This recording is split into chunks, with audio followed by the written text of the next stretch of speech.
Reclamação. Esse instituto jurídico ainda causa algumas dúvidas e reclama alguns esclarecimentos.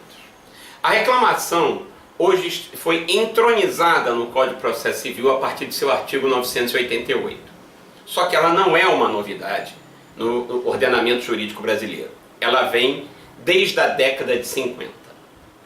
Na década de 50, o Supremo Tribunal Federal, em determinado momento, constatou que era necessário algum instrumento jurídico eficaz para garantir a autoridade de seus julgados e para garantir a sua competência. Isto é, ele precisava de um instrumento jurídico que fosse eficaz para assegurar a competência do Supremo Tribunal Federal e para assegurar a autoridade de seus julgados.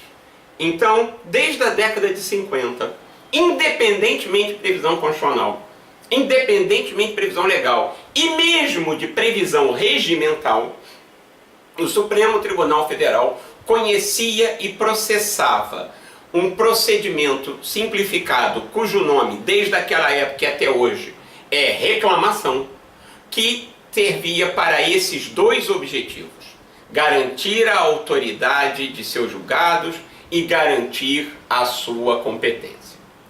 Com o passar do tempo, a reclamação foi primeiro entronizada no regimento interno do Supremo Tribunal Federal. Mas isso não eliminou severas críticas que diziam, e era verdade, que o Supremo Tribunal Federal não tinha competência para legislar em matéria processual. Ocorre que durante a ditadura militar foi expressamente, tanto na Constituição de 67 quanto na Constituição de 69, ou na Emenda Constitucional número 1 de 69, como queiram alguns, inserido uma disposição que dava ao Supremo Tribunal Federal competência para legislar, mais uma vez, para legislar em matéria processual de sua atribuição no regimento interno. Então, a partir de 67 e 69, as mudanças regimentais fizeram com que a reclamação fosse inserida no regimento interno, aí com status de lei ordinária. O que ocorreu em 88? Logo depois da Constituição de 1988, a qual previu a reclamação, é importante notar, a Constituição de 88 prevê a reclamação tanto para o Supremo Tribunal Federal quanto para o Superior Tribunal de Justiça, e após, com a Emenda 92, também para o Tribunal Superior do Trabalho. A Constituição de 1988 deu à reclamação status constitucional, e depois a Lei 8.038 disciplinou o procedimento da reclamação por lei ordinária. Essa matéria, portanto, merece um cuidado quanto ao procedimento. Quais são as hipóteses de cabimento da reclamação? Bom, duas dessas hipóteses já vêm desde a década de 50, para garantir a autoridade de decisões judiciais e para garantir a competência dos tribunais. É essencial destacar que a partir do Código de Processo Civil, artigo 988 para frente, a partir, portanto, de 2015, o que nós temos é que a reclamação não é mais exclusiva, quero dizer, do STF, do STJ e do TST. A reclamação pode ser dirigida a qualquer tribunal judicial, porque qualquer tribunal judicial pode ter a sua competência usurpada ou pode ter a autoridade de seus julgados criticada. Muito bem. Cabível então a reclamação dirigida a qualquer tribunal judicial, duas primeiras hipóteses de cabimento de reclamação são hipóteses clássicas com 60 anos. Mas agora temos as outras. Muito bem. Quais seriam as outras? Uma delas é a questão de garantir a decisão em controle concentrado de constitucionalidade.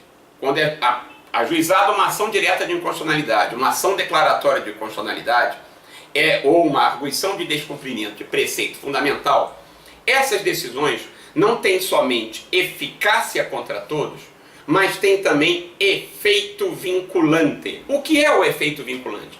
É justamente o cabimento da reclamação quando esta decisão não é cumprida. Então vamos lá. Se o Supremo Tribunal Federal declara uma lei inconstitucional e algum órgão judicial ou administrativo continua a aplicar a lei, esta decisão desse órgão judicial ou administrativo é uma decisão que viola o efeito vinculante da ação direta de inconstitucionalidade, da ação declaratória de constitucionalidade, da arguição de cumprimento do preceito fundamental. Caberia, então, diretamente ao Supremo Tribunal Federal o ajuizamento de uma reclamação. Também na hipótese inversa. Se o Supremo afirma a constitucionalidade de uma lei e depois disso um tribunal ou um órgão administrativo afirmam a inconstitucionalidade dessa lei, o que ocorre é o descumprimento desta decisão com efeito vinculante, que também ensejaria a reclamação. Uma outra hipótese é o descumprimento da súmula vinculante. O nome já diz tudo. Súmula vinculante. Qual é a peculiaridade da súmula vinculante em relação às tradicionais súmulas comuns? A súmula vinculante tem esse efeito vinculante, o que significa dizer que o descumprimento da súmula vinculante enseja o ajuizamento de reclamação. A quinta hipótese de cabimento da reclamação é sem dúvida a mais revolucionária. Ela surge por uma interpretação a contrário senso do artigo 988, parágrafo 5º, inciso 2º do Código de Processo Civil. Vamos a ela com cuidado. O que ocorreria se uma decisão judicial, se um acórdão judicial descumprisse uma decisão do Supremo Tribunal Federal com repercussão geral? O que ocorreria se uma decisão judicial descumprisse, torna a dizer, alguma coisa que foi decidida com repercussão geral? Seria possível o ajuizamento de uma reclamação? A resposta, incrivelmente, é sim e não. O que ocorre? O que é a repercussão geral? A repercussão geral é o reconhecimento pelo Supremo Tribunal Federal que uma determinada matéria é tão relevante que a discussão do tema ultrapassa os limites subjetivos daquela lide, ultrapassa aquelas partes em conflito. A matéria tem repercussão na sociedade brasileira. Muito bem. Se um tribunal, após ter sido fixada uma decisão pelo Supremo Tribunal Federal em repercussão geral, se um tribunal decide ao contrário, essa matéria pode ser submetida à reclamação que estamos discutindo agora, se, e somente se, as instâncias ordinárias tiverem sido esgotadas.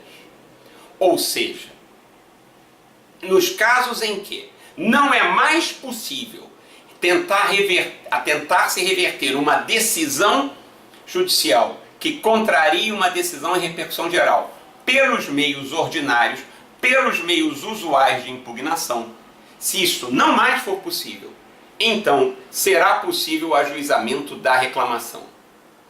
A questão, portanto, inova profundamente a reclamação, porque abre a reclamação como meio de manter a integridade das decisões proferidas em repercussão geral. É importante dizer, para que nós terminemos o tema, que o procedimento da reclamação, e mais uma vez, o procedimento da reclamação é exatamente análogo ao procedimento do mandado de segurança. Ajuizada a reclamação, pode ou não ser deferida uma medida liminar, pede-se informação ao órgão reclamado, ouve-se o Ministério Público, e então se profere uma decisão no Instituto da Reclamação. Não há, quanto ao procedimento, mudança muito significativa do já habitual.